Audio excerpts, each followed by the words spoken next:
Ang ating pong kalusugan ay ating pong yaman na dapat pangalagaan. Importante na tayo ay healthy, may maayos na pag-iisip at pangangatawan. Pangalagaan po natin ang ating kalusugan para humaba ang ating buhay at mas matagal nating makasama ang ating pamilya. Huwag na nating antayin na tayo ay magkasakit. Sabi nga nila, prevention is better than cure. Lalo na sa mga panahon na ito kung saan may mga viruses na siyang maaring makadulot ng panganib sa ating katawan. Kailangang malakas ang ating immune system sa pamamagitan ng pagkain ng tama, pag-exercise, pagpapahinga at pag-iwas sa stress. Layunin po ng inyong lingkod, Dr. Luisa, ng M3PP Cares at ng Orich International na tumulong sa pangangalaga ng kalusugan ng ating mga kababayan.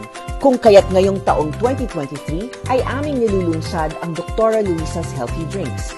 Zero sugar, zero fats, stevia sweetened with vitamins A, C, calcium and zinc. Noon po kasing ako'y naghahanda para sa aking Derma Board exams, madalas akong napapakain ng dahil sa stress. Kung kaya't tumaas ang aking timbang at nagulat ako dahil tumaas din ang aking blood sugar level. Ang sabi ng aking endocrinologist, Dr. Luisa, nasa borderline ka na at kapag hindi ka nagpakabait, magkakaroon ka ng diabetes.